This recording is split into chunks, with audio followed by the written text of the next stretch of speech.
하나님의 말씀 시편 70편 1절로 5절입니다. 다윗의 시로 기념식에서 인도자를 따라 부르는 노래. 하나님이여 나를 건지소서, 여호와여 속히 나를 도우소서. 나의 영혼을 찾는 자들이 수치와 무한을 당하게 하시며 나의 상함을 기뻐하는 자들이 뒤로 물러가 수모를 당하게 하소서.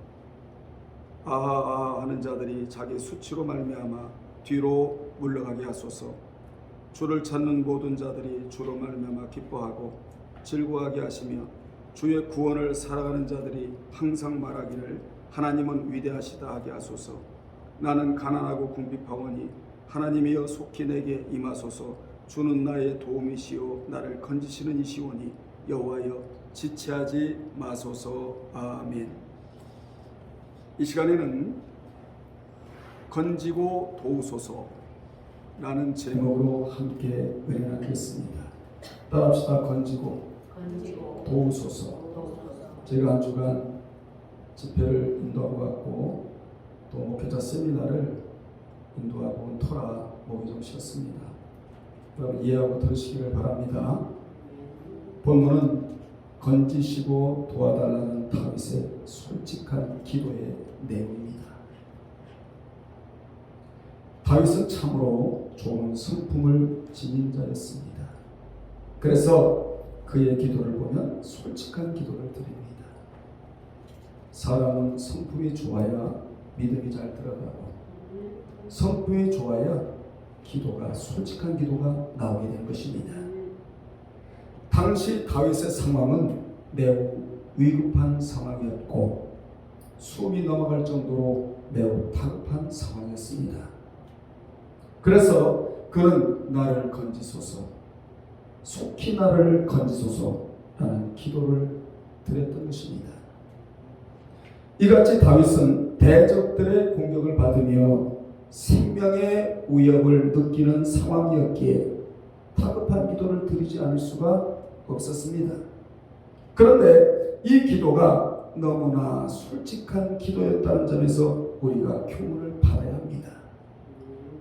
여러분, 기도도 여유 있을 때 하는 기도가 있고 다급할 때 하는 기도가 있는데 다윗의 이 기도는 너무나 다급하기에 솔직하고 아주 담백하고 간결한 기도를 하나님 앞에 드린 것입니다. 그래서 본문에는 하나님의 도움을 구하는 간절한 내용이 구절절이 나오는데 그렇다면 다윗의 건지고 도우소서의 기도 중에는 무엇이 있었는가? 첫째, 외침이 있었다는 것입니다. 따라합시다. 외침이 있었다. 여러분, 외침이 무엇이죠? 도와달라는 게 바로 외침이었다 이 말이에요. 어떻게 도와달라고 그는 외쳤습니까? 하나님이여 나를 건지소서, 여호와여 속히 나를 도와달라고 하나님 앞에 외침의 기도가 있었는데 여기 도우소서라는 단어가 그렇게도 중요한 아자르라는 단어로 돕다, 하나님이 여러분을 돕겠다는 것이에요. 지지하다, 하나님이 지원자가 되어주신다는 것이죠. 그리고 원조하다라는 의미가 바로 도우소서 아자르라는 단어입니다. 이 단어는 일반적으로 군사적 지원을 나타내는 단어로서 하나님은 우리를 도우실 수 있는 분이시고 그리고 우리를 지지해 주실 수 있는 분이시며 우리에게 원조해 주실 수 있는 분임을 우리가 하여금 알게 합니다. 성경에 도우소서라는 단어가 쓰인 곳이 많은데 그 중에 에스겔 30장 8절과 32장 21절에 보면 애굽을 돕는 국가들의 원조자였음에도 불구하고 멸망할 것이며 이들 동맹군들도 함께 멸망할 것이다. 사탄과 함께하는 자를 도우면 멸망이에요. 그러나 하나님과 함께하는 자를 도우면 축복이에요. 즉 이 말씀을 하고 있는 거예요. 특히 하나님을 의지하지 않은 상태에서 애굽의 군사적 원조는 아무 소용이 없다고 이사야 선지자는 유다가 애굽을 의지하는 것을 맹렬히 비난했는데 이 내용이 이사야 30장 7절의 내용입니다. 여러분, 우리에게 건지시고 도우실 분이 계신다.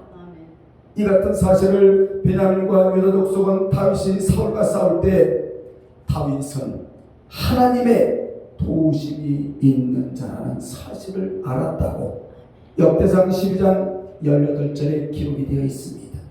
여러분, 다윗은 어떤 사람이었습니까? 하나님이 도우실 수 있는 자였다. 아멘. 여러분도 어떤 자가 되어야 되겠습니까? 하나님이 여러분을 도우실 수 있는 자가 되어야 한다는 것이지요. 아멘. 뿐만 아니라 아사왕도 애국과 다른 나라들과 싸울 때 하나님의 도우심을 입었다고 역대하 26장 7절과 13절에 기록이 되어 있습니다. 우리는 매일매일 하나님의 도우심을 입어야 합니다. 그분이 지지자입니다. 그분이 우리의 원조자가 됐다는 사실을 이 시간 기억하시기를 주의 이름으로 축원합니다. 다윗은 도우소서의 개념을 정확하게 알고 있었으므로 하나님께 외칠 수 있었고, 그 외침은 하나님은 그를 도와주실 수 있는 분이셨다.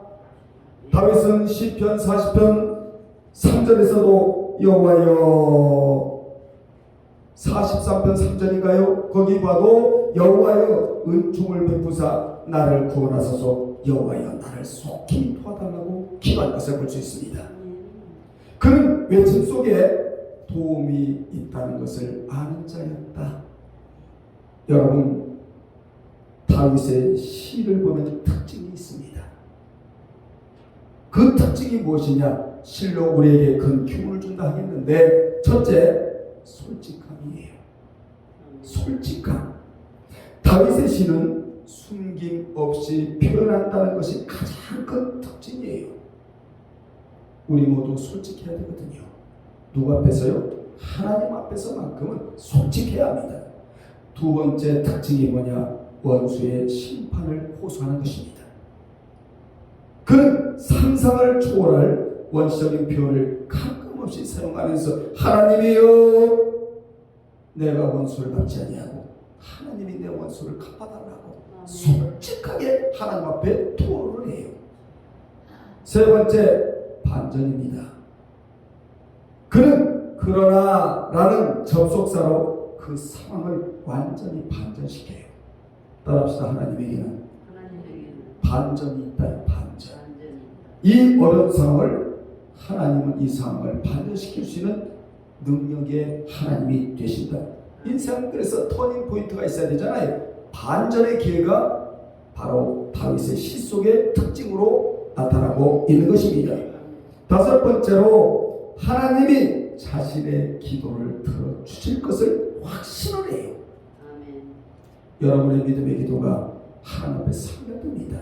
그래서 기도에는 항상 뭐가 들어가야 되느냐? 믿음이 기어 들어가야 돼요. 아멘. 마지막 하나만 더 한다면 여섯 번째죠. 다윗은 입술의 제사. 따라합시다. 입술의 제사. 이것을 찬미의 제사라고 말하는데 찬양이에요. 이 찬양으로 항상 마무리를 해요. 여러분도 아침에 눈을 뜨면 먼저 뭐부터 해야 되겠습니까? 하나님 앞에 기도부터 출발을 하고, 저녁에 잠자리에 들기 전에 먼저 찬양으로 마무리를 해야 한다는 교훈을 우리가 받아야 합니다. 시편의 다윗의 외침 속에는 나를 건지소서, 나를 도우소서, 나를 살려주소서 라는 외침이 많이 나오고 있습니다.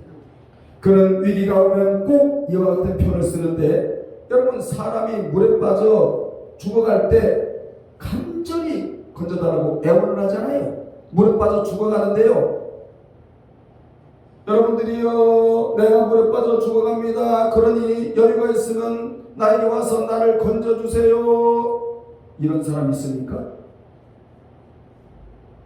다 급한데 나를 좀 살려주세요. 나를 좀 건져주세요. 내가 죽어가고 있습니다. 이렇게 애원하잖아요. 뿐만 아니라 배가 침몰할 때에는 구조 신호를 보내는데 그것도 간절하게 건져달라는 표현 아닙니까? 다윗이 이러한 표현을 쓴 것은 자신은 나약하고, 여러분 나약하잖아요. 저도 나약해요. 일주일 동안 강의하고 집회를 다녀오다 보니까 목이 쉬잖아요. 인간께 나약해요. 다윗은 하나님이여 나는 나약합니다. 이 나약한 자가 지금 위기에 처해 있습니다. 그러니 사람은 나를 도와줄 수가 없습니다. 하나님만이 나의 도움이 되십니다. 하나님 앞에서 이 같은 외침은 놀라운 신앙적 표현입니다. 특히 하나님이여 나를 건지소서라는 표현은 믿는 자들이 부담없이 쓸 수 있는 어법이에요. 세금도 나오지를 않아요. 누가 이 말 한다고 여러분 방해하지도 않습니다. 핍박하지도 않아요. 얼마든지 믿음 안 있으면 하나님이여 하나님이여 나를 건지소서 나를 도우소서. 이러한 자가 이 세상을 어떻게 살아가느냐, 그분의 원조 속에, 그분의 지지함 속에, 그분의 통신 속에 살아갈 수 있는 자이다. 다윗은 대적들이라는 늪에 빠져 있었지만 이 시간 여러분에게는 무슨 늪에 빠져 있는가예요? 하나님의 질문이에요. 성경이 주는 질문이에요. 이 시간 여러분에게는 무엇이 늪에 빠져 있는가? 여러분 물질의 늪에 빠져 있습니까? 걱정하지 마십시오. 오늘 말씀대로 하게 되면 물질이 늪에서 펄쩍 떠서 우리 앞에 다가올 수가 있는 것입니다. 건강의 늪에 빠져 있습니까? 신앙의 늪에 빠져 있습니까? 소망의 늪에 빠져 있습니까? 그렇다면 오늘 여러분에게는 뭐가 있어야 되느냐? 다윗의 외침이 있어야 된다는 것이지요.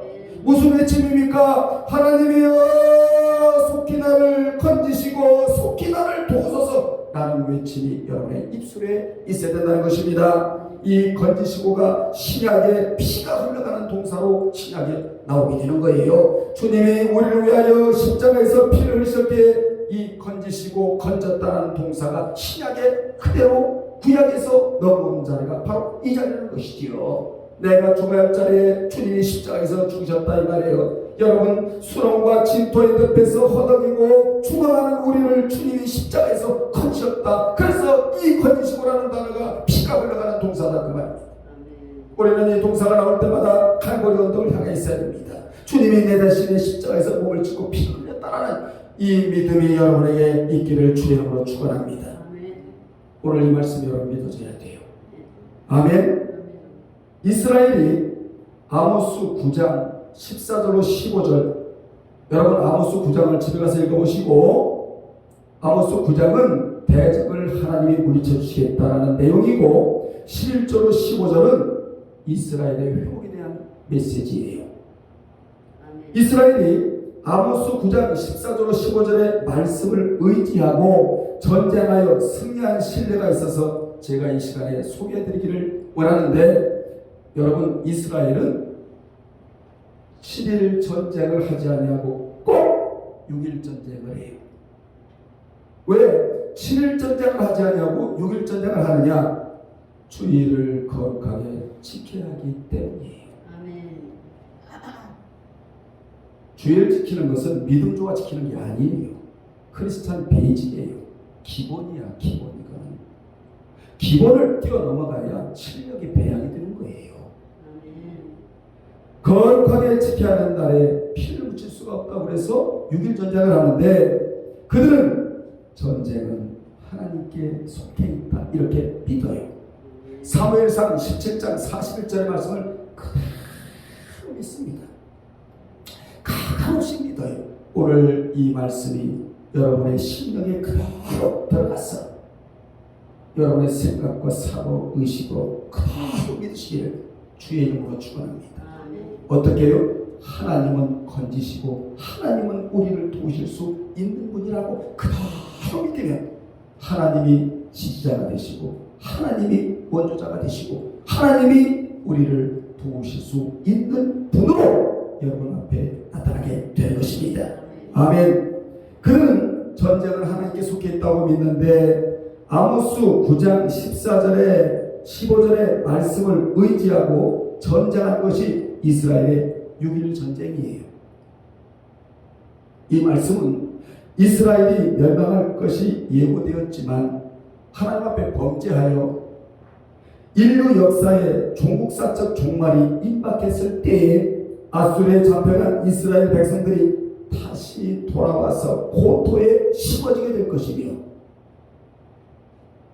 자기가 살던 예루살렘이라는 종교적 도시에 다시 돌아오게 된다 이 말이에요. 고토로. 아멘. 그리고 다시는 뽑히지 아니할 것이라는 말씀이 회복에 대한 말씀이에요. 이스라엘은 이 말씀을 의지하고 무엇을 했느냐? 전쟁을 했는데 이 전쟁을 제3차 중동 전쟁이라고 말합니다.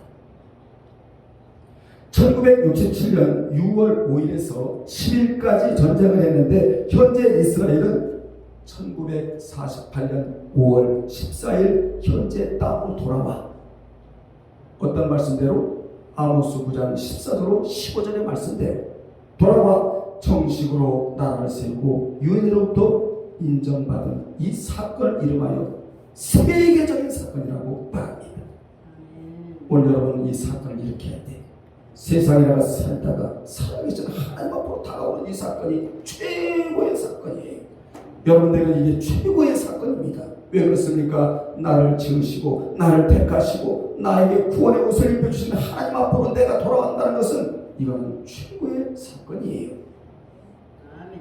그 이후로 여러 차례 주변 나라들과 중동 전쟁을 치르게 됩니다. 특히 1967년에 있었던 이른바 6.1 전쟁은 유명한 전쟁이에요. 6.1 만에 끝났다고 해서 6.1 전쟁이라고 하는데 이스라엘 주변에는 아랍의 여러 나라들이 사탄의 집단들이에요. 연합을 해요. 연합해서 이스라엘을 아예 없애버리고자. 여러분, 이스라엘이 이 나라의 지구상에 없어지면 하나님의 역사가 종결되고 말아요. 그래서 이스라엘은 없어질 수 없는 나라예요. 아멘. 근데 아랍의 여러 나라들이 연합해서 이스라엘을 없애버리고자 1948년부터 20년 동안 애를 썼지만 시간이 갈수록 이스라엘은 더욱 강성해져만 갔습니다. 하나님의 은총으로. 마침내 1967년 아랍 연합군들은 지구상에서 이스라엘 민족을 지중해에 몰아넣고 아예 지구상에서 이스라엘이라는 국가 이름을 없애버리려고 전쟁을 일으켰다 이 말이에요. 그러나 이 전쟁은 6일 만에 이스라엘의 승리로 끝나게 됩니다. 이스라엘의 약소국이에요. 군인도 얼마 되지를 않아요. 저쪽에는 적어도 1억이 넘어요. 여러분, 전쟁은 칼과 창에 있지 아니하고 만군의 여호와의 이름으로 가노라! 여기 있다는 것이에요. 하나님은요, 낙타를 쓰시는 하나님. 아멘. 하나님은요, 이도 쓰시고 메뚜기도 쓰시고요, 우박도 쓰시는 하나님이 만군의 여호와 우리 하나님이에요. 그 하나님이 저와 여러분을 쓰시기를 그토록 원하시고 계신다. 그럼 우리는 그냥 내드리기만 하면 돼. 하나님이여 나를 사용하여 주옵소서. 그대로 내드리나이다. 그럼 하나님이 여러분의 손을 꽉 잡고 쓰시면 나는 위대한 자가 될 것입니다. 이참에 이스라엘은 요단강 서안 땅도 점령했고 바산 골란 공원도 시리아로부터 탈취했어요. 즉 시나이 반도를 통째로 점령을 합니다. 누가 말입니까? 이스라엘이에요. 6.1 전쟁을 주도한 사람이 두 사람이 있었는데 한 사람은 이스라엘 여자 수상 골다 메이어였고 당시 그의 나이는 71세였어요. 총지휘자는 눈 하나가 없는 애꾸는 다이안 장군이 있어요. 여러분, 두 눈이라도 뜨고 살잖아요. 그는 한 눈이 없었단 말이에요. 다이안 장군인데 이 두 사람이 전쟁 직전에 못하느냐 기도하면서 미국에 건너갑니다. 미국에 건너가서 정착해 살고 있는 유대인들에게 호소를 해요. 호소를 해. 그러니까 그들이 전쟁 기금을 그들에게 줍니다. 이렇게 전쟁 기금을 마련하여 전쟁을 하게 되는데 그때 미국에 가서 신무기를 구입하여 전쟁을 치르게 되는 거예요. 이스라엘을 신봉하는 아랍인들은 금요일이 안식일이고 유대교는 금요일 해질 때부터 토요일 해질 때까지가 안식일이에요. 아랍연합국은 유대인들이 안식일에 쉰다는 것을 이용하여 그 시간에 융단 폭격을 퍼었습니다. 그런데 하나님께서 이들에게 지혜를 주셔서 전부 다 지하 벙커에 들어가고 있는 거예요. 벙커에 들어가 아랍연합군이 폭격을 퍼는 것을 어찌할 수 없이 지켜봐야만 했습니다. 마침내 토요일 오후, 잘 들으세요. 오후 6시 사이렌 소리가 이스라엘 전역에 울려 퍼지면서 방송국에서 아모스 9장 11절로 15절의 말씀을 하루 종일 방송에 내보냅니다. 이스라엘 전 국민은 이 말씀을 방송을 통해 들으면서 전쟁에 임하여 결국 아랍연합군을 물리치고 6일 만에 전쟁에서 승리하게 된 우리 하나님을 찬양으로 영광을 올려드리는 것입니다. 세계 전쟁사에 말씀을 내보내며 전쟁하는 일은 없습니다. 없어요. 우리는 여기에서 중요한 교훈을 받아야 합니다. 말씀이 믿어지고 말씀을 앞서고 사는 것이 얼마나 중요한가를 우리는 깨달아야 합니다. 전쟁이 종료되고 세계 특파원들이 모세 다이안 장군에게 전쟁 승리의 비결을 물었습니다. 그랬더니 다이안 장군이 기자들에게 대답하기를, 우리는 이번 전쟁에서 새로운 무기를 사용했습니다.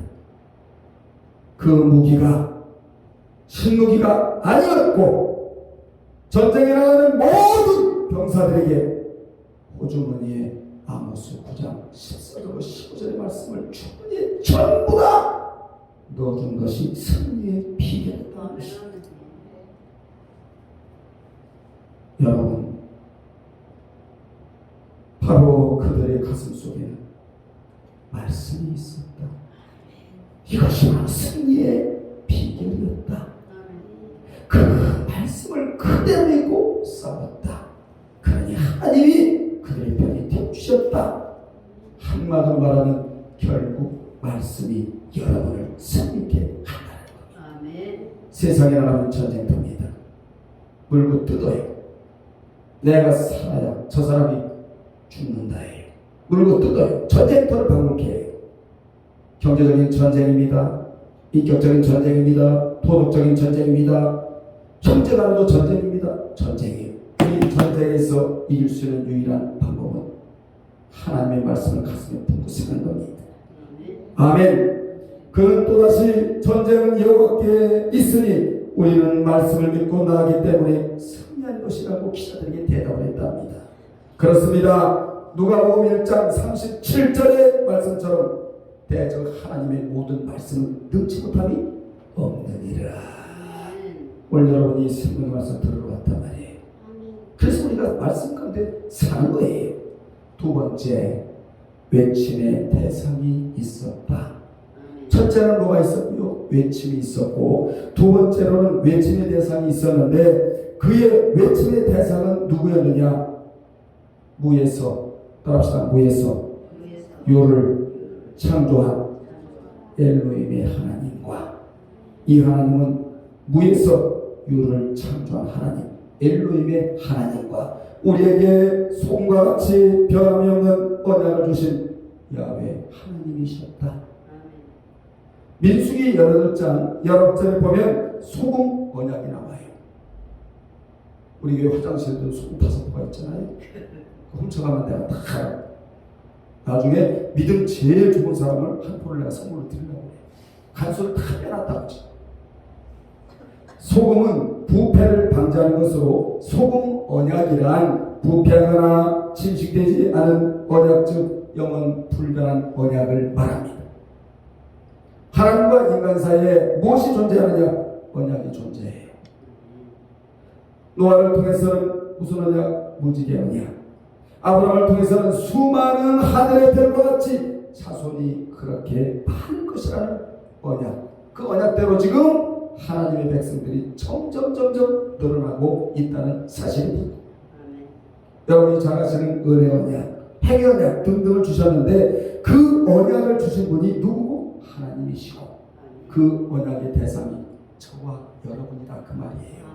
믿는 자이다. 그 언약이 소금과 같듯이, 즉 소금은 언제나 변함이 없듯이 우리도 그 언약 앞에서 살아야 신앙이 부패하지 않게 된다는 사실입니다. 우리는 본문에서 다윗이 처음에는 하나님이여 라고 부르고 나서 곧바로 여호와여 라고 신명을 부른 의도를 여러분이 아셔야 돼요. 그는 먼저 나는 전능하신 하나님을 철저히 믿겠다. 하나님이야 무에서유를 창조하신 그 하나님, 그 하나님에게 믿음의 방향을, 마음의 방향을 먼저 돌리겠다. 하나님을 먼저 찾아요. 그 다음에 언약을 지키겠다는 의지를 표명하기 위해서 여호와를 부릅니다. 이같이 보면은 우리도 예수를 믿고 난 후 행언약을 지켜야 하나님의 도우심을 받을 수 있다는 교훈을 던져주고 있습니다. 여러분, 다윗의 구원만 있다면 전능하신 하나님을 찾을 수밖에 없었겠지만 구원 얻고 난 후 언약을 지켜야 하기 때문에 여호와 집 언약신을 찾게 되는 것이다 이 말이에요. 그리고 다윗은 2절에서, 여러분 2절 보세요. 2절에서 자신의 생명을 위협하는 대적들을 심판해달라고 호소를 합니다. 여러분도 억울한 일 많이 당하고 살잖아요. 여러분 스스로 갚을 길이 있습니까? 내가 갚으면 또 다른 원수가 또 이어지고 또 이어지고 또 이어져 사회는 불의의 사회가 되고 말아요. 원수의 사회가 되고 말아요. 적대감이 늘 이어지는 사회가 되고 말아요. 그런데 다윗은 하나님이여 나는 원수 갚을 힘도 없습니다. 하나님이 대신 갚아달라고 2절에서 호소를 하고 있는 내용이에요. 어떻게 호소합니까? 나의 영혼을 찾는 자들이 수치와 무한을 당하게 하시며 나의 상함을 기뻐하는 자들이 뒤로 물러가 수모를 당하게 해달라고 호소를 합니다. 나의 호소 소리를 들어줄 수 있는 분이 여러분 곁에 계시다는 것은 엄청난 축복입니다. 그는 내 목숨을 누리는 자들이 수치를 당하게 해주시고 내 자난을 기뻐하는 자들이 모두 물러가서 수모를 당하게 해달라고 솔직 담백하게 기도를 합니다. 그는 자신의 억울함과 속마음을 숨김없이 여가지 않고 하나님 앞에 토해냈다. 그는 마치 자신에게 해코지 않은 사람을 엄마에게 주저리 이야기하듯이 다윗은 하나님을 마치 엄마처럼 의지했다 이 말이에요. 어린아이가 누구를 의지하죠? 이웃집 아저씨를 의지하나요? 엄마를 의지하잖아요. 우리는 하나님을 이웃집 아저씨처럼 의지해서는 안 되고 엄마처럼 의지해야 한다. 그래야 이 기도가 나오게 되는 것입니다. 아멘. 다윗은 자신을 헤아려 하고 죽이려고 하는 자들을 자신이 원수를 갖겠으니 무기를 달라고 기도하지 아니하고 다윗은 하나님께 자신의 원수를 하나님이 갚아달라고 맡기는 기도를 드렸어요. 적어도 다윗은 사무엘상 17장 47절과 로마서 12장 19절과 히브리 10장 30절의 말씀을 은밀의 집 가운데 다 알고 있었다. 물론 사무엘상 10장 40절을 미리 알고 있었지만 말이에요. 다윗은 하나님의 원수를 내 대신 갚아달라고 요청을 합니다. 아멘. 그는 자신이 원수를 물리칠 대진표를 짜지를 않았어요. 그는 세상에서는 자신을 구원할 사람이 없기에 자신이 할 일은 전능하신 하나님에 하여 외치는 것이고, 아멘. 그러면 언약의 하나님이 그 언약을 신실하게 지켜주실 것을 그대로 믿고 하나님 앞에 믿음의 기도를 드린 것입니다. 아멘. 세 번째, 긴급성이 있었다. 1절에 나오는 속히 나를 건지소서, 속히 나를 도우소서에서 속히는 뭐죠? 빨리란 말이에요. 빨리. 시간이 없고 지체할 여유가 없다는 것입니다. 급하다는 것이에요. 지금 자신이 마치 대적이라는 물속에 빠져있다는 말씀이에요. 여러분, 대적들이 가혹할 정도로 공격하여 더 이상 살아갈 여건이 없다는 것입니다. 이게 우리의 모습이에요. 그래서 그는 속히 후시, 히브리어로 후시라는 기도라는 단어를 쓰는데 이 단어의 의미가 크다겠는데 이 단어의 의미는 빨리 움직임. 누가? 하나님이. 그분이 빨리 움직여 주시면 우리는 끝나는 거예요. 그분이 나의 오른손을 잡아주시면 우리는 끝나는 거예요. 빨리 움직임, 재촉함, 급히 서두름의 의미가 있는 겁니다. 우리는 나 자신의 문제를 두고도 속히 나를 건져주소서라고 기도해야 되지만 죄악의 매인 자들을 놓고도 이 같은 기도를 해야 된다는 거예요. 왜냐하면 이 기도는 시간이 늦어서는 안 되기 때문에 그렇습니다. 그래서 베드로도 물에 빠져 허우적거릴 때 주여 구하소서라는 신속한 기도를 드린 것이에요. 따라합시다. 기도에도 시간이 있고 구원에도 뭐가 있다? 때가 있다는 거예요. 시간이 있다는 거예요. 그것이 늦으면 효력이 없어지고 말아요. 그러므로 우리에게는 외침의 대상, 긴급성이 있어야 한다. 이것이 다윗의 기도의 뭐다? 간결함이다. 하나님은 이렇게 기도하는 자의 기도를 반드시 들어주신 하나님이에요. 네 번째입니다. 공동체를 축복하는 기도가 있었다. 4절입니다. 주를 찾는 모든 자들이 주로 말미암아 기뻐하고 즐거워하게 하시며 주의 구원을 사랑하는 자들이 항상 말하기를 하나님은 위대하시다 하게 하소서라고 기도를 드립니다. 다윗은 자기만을 위해 기도하지 아니하고 공동체를 위해서 기도했다는 거예요. 아멘. 그는 지금까지의 상황을 이 자리에서 완전히 반전시키면서 그러나 주님을 찾는 사람은 누구나 주님 때문에 기뻐하고 즐겁게 해주시고 주님의 승리를 즐거워하는 모든 사람이 하나님을 위대하시다 하고 늘 찬양해 달라고 참으로 너무나 좋은 기도를 드립니다. 그러면 이 기도가 왜 나왔는가? 3절에 하는 자들이 있었기 때문에 이 기도가 나온 거예요. 자, 3절을 보시고 3절에 헤아흐라는 단어인데 하는 자들은 다윗이 곤경에 처한 사실을 좋아하며 비웃는 자를 가리키는 말이에요. 에스겔 25장 2절 3절에도 유다 족속이 사로잡혀갔을 때 그들에 대하여 사탄의 집단들이 이랬다는 것을 볼 수 있습니다. 암몬 족속은 모세의 작은 딸 후에로서 요단강 동쪽 라빠를 중심으로 살았는데 암몬 족속은 이스라엘과 관계가 있지만 언제나 이스라엘 족속을 괴롭혀왔거든요. 이번에도 바벨론 왕 느부갓네살이 예루살렘을 침략하고 성소가 더럽혀지고 땅이 황무해지고 유다 백성이 포로로 끌려갈 때 하면서 기뻐했다는 거예요. 여러분, 우리 모두는 남이 잘 되는 것에 해서는 안 됩니다. 왜냐? 하나님 앞에 그 자가 복을 받을 수 있는 행위를 취했기 때문에 복을 받았다는 사실을 분명히 볼 줄 알아야 돼. 그 자가 복을 받으면 하나님의 기업이 하나님의 나라가 거절 때까지 있어요. 수직적인 관계 있어. 어떻게 하나님과 밀접한 관계 속에 살아가기에 하나님께로부터 복을 받았는가를 유심히 바라봐야지. 그러면 안 된단 말이에요. 아멘. 오늘날 믿는 자들이 부패하여 거룩한 것과 속된 것, 진리와 비진리를 분별하지 못하는 것을 볼 때 우리 모두 안타까워하잖아요. 애통해하잖아요. 그래서 그들 위해서 기도해 주기를 원하고 있잖아요. 그런데 오늘날에는 거의 다 어찌 보면 이러고 있는지도 몰라요. 여러분, 자신의 잘못을 살피고 자성하고 우리는 하면 안 돼요. 가정이나 교회나 사회나 국가나 이러고 있는 자가 있으면 발전이 없습니다.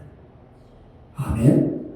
우리는 이러고 살아갈 자가 아니라 먼저 내가 변화가 되어야 남이 변화가 되고 내가 먼저 의인이 되어야 저 사람이 의인이 되며 내가 아하고 있는 한 절대로 내 주변이 변화되지 않습니다.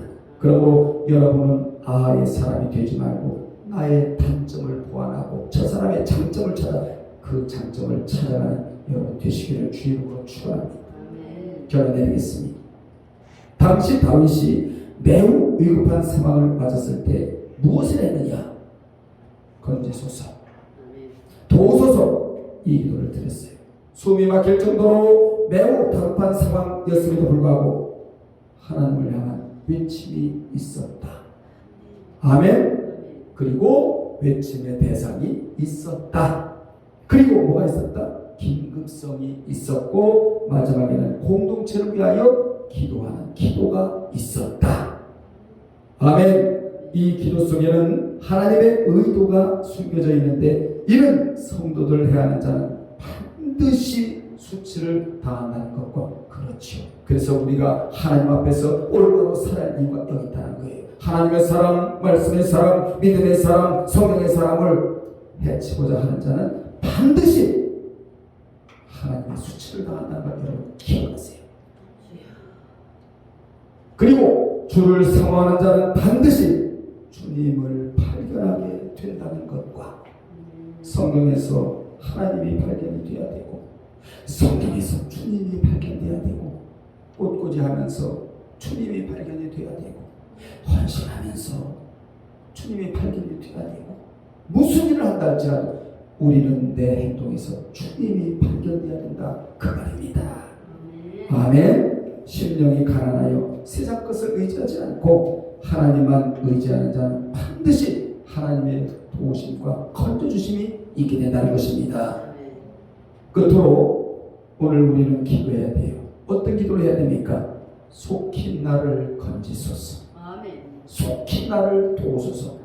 이 기도를 하는 자는 결론적으로 주를 인하여 기도하고 주를 인하여 즐거워하며 마지막에 하나님의 위대하심을 찬양하게 되는 사람이 된다고. 이렇게 시편 70편 1절 5절은 우리에게 이런 말씀을 교훈으로 주시고 있는 것입니다. 사랑하는 여러분들, 영상을 보는 모든 분들, 하나님은 우리의 지지자가 되시고 하나님은 우리의 도움이 되시며 하나님은 우리를 건지시는 자시며 하나님은 우리를 원조하는 분이 되신다는 사실을 기억하셔서 이 다윗의 기도가 여러분의 기도가 되시기를 주의 이름으로 축원합니다. 기도하겠습니다. 하나님 아버지, 오늘 다윗의 외침, 다윗의 외침의 대상, 다윗의 간절함, 공동체를 축복하는 기도를 오늘 저희가 들었습니다. 우리의 이 기도, 다윗의 기도가 되어 하나님의 도우심의 은혜가 있기를 간절히 소망하오며 예수님의 이름으로 기도합나이다. 아멘.